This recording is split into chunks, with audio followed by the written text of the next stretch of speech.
Hello दोस्तों, स्वागत है आपका अपने यूट्यूब चैनल मैथ ओमेगा में। आज हम दोस्तों बात करेंगे क्लास 10 के ट्रिग्नोमेट्री रेशियो के बारे में, मतलब त्रिकोणमितीय अनुपात के बारे में। इससे पिछले वाली वीडियो में हम लोगों ने दोस्तों एनसीईआरटी के 8.1 के पहले 3 क्वेश्चन को हम लोगों ने सॉल्व कर लिया था। अब हम लोग चौथे क्वेश्चन की ओर चलते हैं और देखते हैं ये क्वेश्चन क्या है और इसे किस प्रकार से सोल्यूशन किया जाएगा। ठीक है, आइए ध्यान दीजिएगा। तो चौथा क्वेश्चन है कि if 15 cot A equal to 8, 15 cot A equal to 8, तो find the value of sine A and sec A. Sine A और सेक ए की वैल्यू को हमको फाइंड करना है। अगर हम इसे हिंदी में समझे तो यदि 15 cot A इक्वल टू 8, तो साइन ए और कॉस ए का मान ज्ञात कीजिए। तो हमें दिया गया है क्या दोस्तों, 15 cot A इक्वल टू 8 और इसकी सहायता से हमें साइन ए और कॉस ए की वैल्यू को फाइंड करना है। ठीक है, ध्यान दीजिएगा। आइए दोस्तों देखिए, तो यहाँ दिया गया है कि 15 cot A इक्वल टू कितना 8। ठीक है, तो 15 यहाँ क्या है दोस्तों, cot A से मल्टीप्लाई है, तो जैसे ही हम इसको इस साइड लेके जाएंगे तो क्या हो जाएगा, डिवाइड। फिर से ध्यान दीजिएगा, 15 cot A से क्या है, मल्टीप्लाई, तो जैसे ही हम इसको इस साइड लेके जाएंगे तो क्या हो जाएगा, डिवाइड। तो हमें प्राप्त होगा cot A इक्वल टू 8/15। ठीक है दोस्तों, इतनी बातें समझ में आ गई। अब हम लोग दोस्तों एक राइट एंगल ट्रायंगल मतलब समकोण त्रिभुज लेंगे, जिसमें इस वाले वर्टिस को A, इसको B और इसको C मान लिया। ठीक है, तो cot A के लिए जो ट्रिग्नोमेट्री रेशियो होता है, cot A के लिए मतलब cot के लिए जो ट्रिग्नोमेट्री रेशियो होता है वो होता है हमारा बेस अपॉन परपेंडिकुलर। क्या होता है दोस्तों, हमारा बेस अपॉन परपेंडिकुलर, हम अच्छी तरीके से जानते हैं। ठीक, तो यहाँ अगर हम बात करें A के लिए, तो A के ठीक सामने वाली जो साइड होगी, हम अच्छी तरीके से जानते हैं कि एंगल A के ठीक सामने वाली जो साइड होगी वो क्या होगा, हमारा परपेंडिकुलर। ठीक है दोस्तों, तो BC जो होगा वो हमारा क्या होगा, परपेंडिकुलर। जो राइट एंगल के ठीक सामने वाली साइड होती है वो क्या होता है हमारा दोस्तों, हाइपोटेनस मतलब कर्ड। जो रिमेनिंग साइड है वो क्या होगा दोस्तों, हमारा बेस मतलब आधार। इतनी बातें समझ में आ गई। अब ध्यान दीजिएगा कि यहाँ बेस की जो वैल्यू है वो कितना है दोस्तों, दिया गया है। तो बेस की जो वैल्यू है वो कितना है, 8। मेरे कहने का मतलब कि जो यहाँ AB की वैल्यू 8 है, लिया है हमने, वो 8 हो भी सकती है और नहीं भी हो सकती है। अगर 8 नहीं होगी तो यह 8 का मल्टीपल होगा। ठीक है, 8 का क्या होगा, मल्टीपल मतलब गुणज। इतनी बातें समझ में आ गई। तो हम केवल इसको रेशियो वैल्यू के आधार पर ही हम इसे सॉल्व करेंगे। ठीक है, ध्यान दीजिएगा। तो यहाँ अगर हम बात करें परपेंडिकुलर की, तो परपेंडिकुलर कितनी है दोस्तों, 15। ठीक है, अब हमें दोस्तों AC की वैल्यू को फाइंड करना है। तो AC की वैल्यू को हम लोग किस तरीके से फाइंड कर सकते हैं, पाइथागोरस थ्योरम की सहायता से। तो ध्यान दीजिएगा दोस्तों,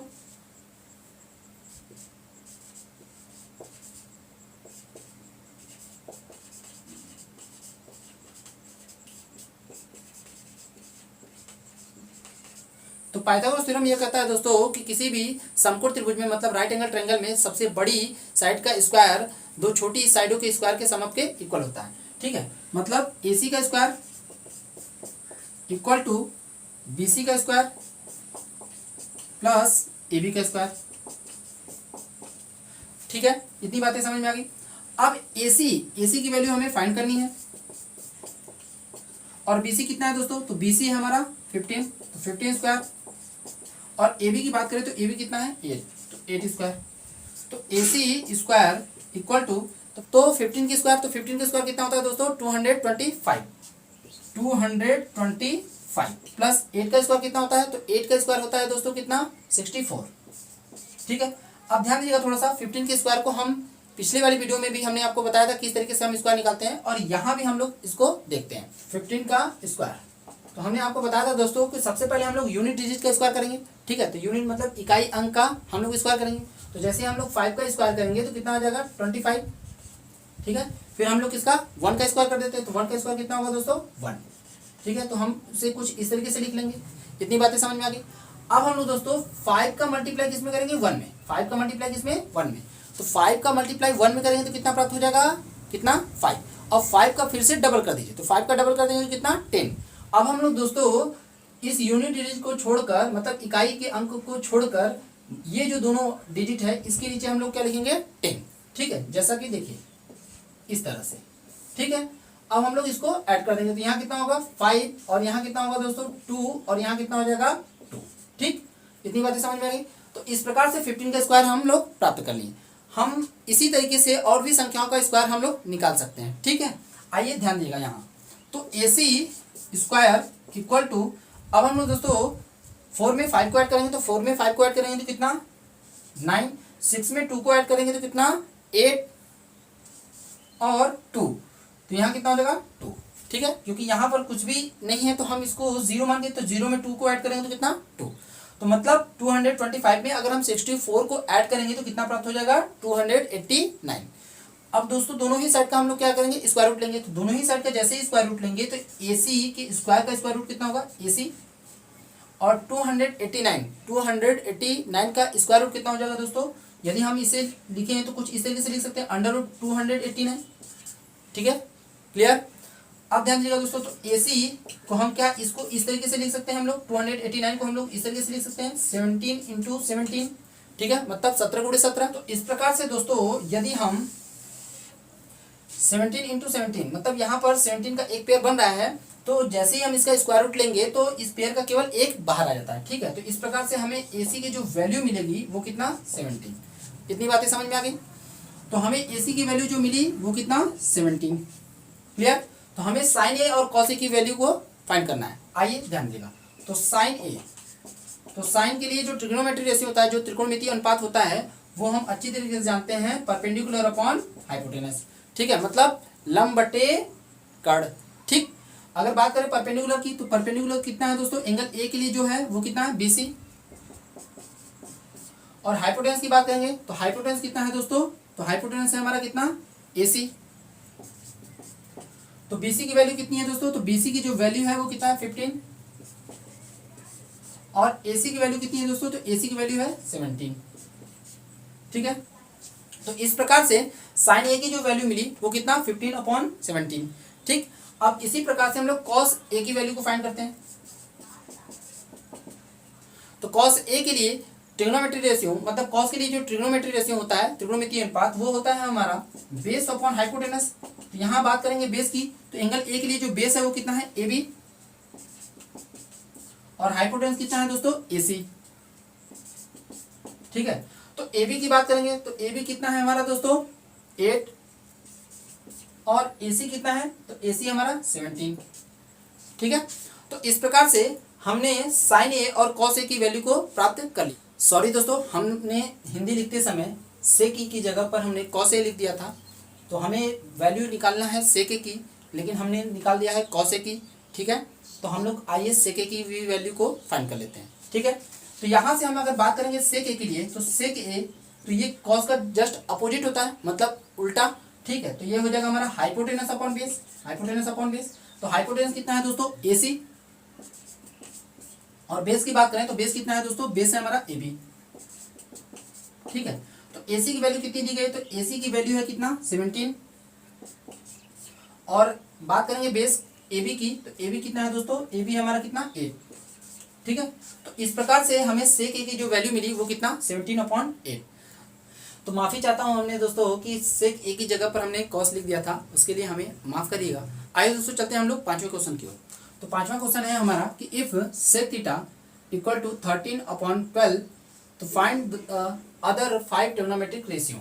मतलब यदि सेक थीटा इक्वल टू कितना हो 13/12 तो अन्य 5 त्रिकोणमितीय अनुपात प्राप्त कीजिए। ठीक है, मतलब अन्य 5 त्रिकोणमितीय अनुपात ज्ञात करना है यदि हमारा सेक थीटा का मान कितना हो 13/12 हो तब।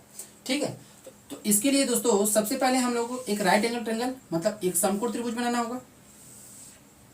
ठीक, जिसमें इस वाले वर्टिस को A, इसको B और इसको C, मतलब इस वाले से इसको A, इसको B और इसको C ले लिया। अब इस न्यून कोण को, मतलब ये जो हमारा एक्यूट एंगल है, ठीक है, उसे हम लोगों ने कितना मान लिया थीटा। तो एंगल A को हम लोग कितना कंसीडर कर लिया थीटा। इतनी बातें समझ में आ गई। अब हमें दिया गया है कि सेक थीटा इक्वल टू कितना 13/12, मतलब 13/12। ठीक है, तो सेक के लिए जो ट्रिग्नोमेट्री रेशियो होता है वो होता है हमारा hypotenuse upon base, hypotenuse upon base. ठीक है दोस्तों, मतलब कर्ण बटे आधार। इतनी बातें समझ में आई। अब आप अच्छी तरीके से जानते हैं दोस्तों कि एंगल के ठीक सामने वाला जो साइड होता है, जो भी हम एंगल कंसीडर किए होते हैं उसके ठीक सामने वाली जो साइड होती है वो क्या होता है दोस्तों परपेंडिकुलर, और राइट एंगल के ठीक सामने वाली जो साइड होगी वो क्या होगा हमारा हाइपोटेनस। जो रिमेनिंग साइड होगा वो क्या होगा दोस्तों हमारा बेस। इतनी बातें समझ में आ गई। अगर दोस्तों हम बात करें हाइपोटेनस की, तो हाइपोटेनस की वैल्यू कितनी है दोस्तों 13, और बेस की वैल्यू कितनी है 12। अभी भी दोस्तों हमें BC की वैल्यू फाइंड नहीं है, तो सबसे पहले हम लोग पाइथागोरस थ्योरम की सहायता से BC की वैल्यू को फाइंड करते हैं। आइए ध्यान दीजिएगा।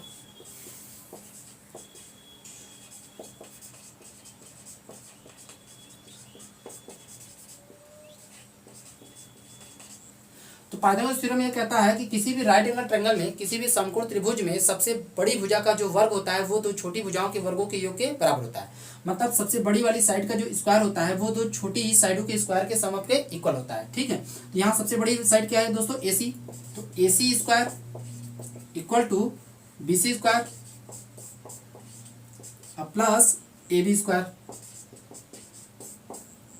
ठीक है, तो AC की वैल्यू कितनी दी गई दोस्तों? 13 स्क्वायर। तो BC की वैल्यू दोस्तों हमें फाइंड करना है। ठीक है, और AB की वैल्यू कितनी है दोस्तों? 12 स्क्वायर। ठीक है, तो 13 का स्क्वायर, तो 13 का स्क्वायर कितना होता है दोस्तों? 169। और 12 का स्क्वायर कितना होता है दोस्तों? तो 12 का स्क्वायर होता है 144। ठीक है, तो जैसे ही हम इसको इस साइड लेके आएंगे, तो इसका साइन प्लस है तो क्या हो जाएगा? माइनस। ठीक है, ध्यान दीजिएगा।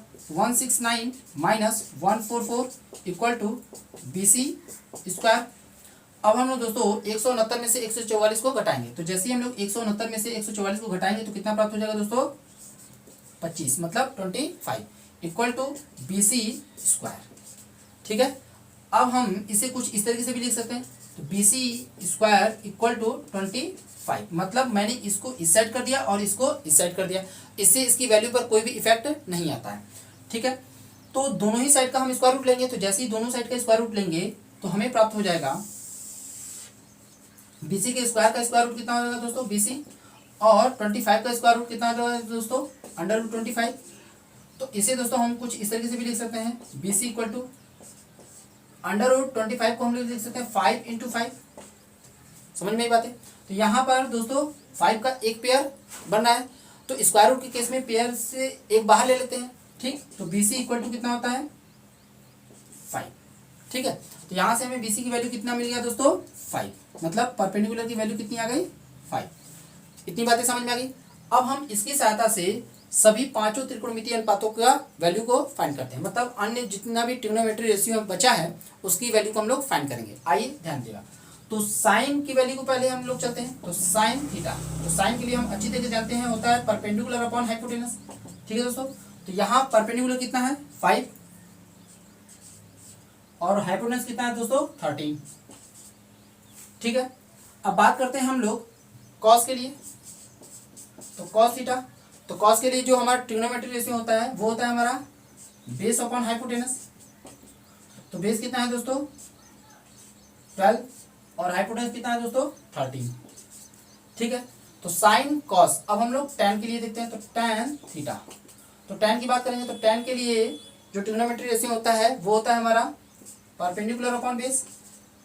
ठीक है, तो परपेंडिकुलर की वैल्यू कितनी है दोस्तों? तो परपेंडिकुलर की वैल्यू कितनी है? 5, और बेस की बात करेंगे तो बेस की वैल्यू कितनी है? 12। ठीक, इतनी बातें समझ में आ गई। अब हम दोस्तों बात करते हैं कोसेक थीटा की, तो कोसेक थीटा, तो कोसेक के लिए जो ट्रिग्नोमेट्री रेशियो होता है वो जस्ट साइन का क्या होता है? रेसिप्रोकल। तो साइन के लिए कितना है? Perpendicular upon hypotenuse. तो कोसेक के लिए क्या होगा दोस्तों? Hypotenuse upon perpendicular, hypotenuse upon perpendicular. तो हाइपोटेनस की वैल्यू कितनी है? तो हाइपोटेनस की वैल्यू है 13, और परपेंडिकुलर की वैल्यू कितनी है दोस्तों? तो परपेंडिकुलर की वैल्यू कितनी है? 5। ठीक है, तो अब हम लोग दोस्तों लास्ट ट्रिग्नोमेट्री रेशियो की बात करते हैं, तो लास्ट ट्रिग्नोमेट्री रेशियो है हमारा कॉट थीटा। तो कॉट का जो ट्रिग्नोमेट्री रेशियो होता है वो होता है टैन का रेसिप्रोकल, टैन का रेसिप्रोकल। तो टैन का कितना है दोस्तों? Perpendicular upon base. तो कॉट के लिए क्या हो जाएगा हमारा? Base upon perpendicular. ठीक है, बेस अपॉन परपेंडिकुलर। तो यहाँ से बेस की वैल्यू देखिए, तो बेस की वैल्यू कितनी है दोस्तों? 12, और परपेंडिकुलर की वैल्यू कितनी है दोस्तों? 5। परपेंडिकुलर की वैल्यू कितनी है? 5। इस प्रकार से दोस्तों हमने सेक थीटा की वैल्यू प्राप्त होने पर अन्य सभी पांचों त्रिकोणमितीय अनुपातों को प्राप्त कर लिया है। अब हम लोग दोस्तों नेक्स्ट वीडियो में मिलेंगे जिसमें हम लोग आगे के क्वेश्चन को सॉल्व करेंगे। आपको यह वीडियो कैसा लगा कमेंट करें, शेयर करें, लाइक करें और चैनल को सब्सक्राइब करें।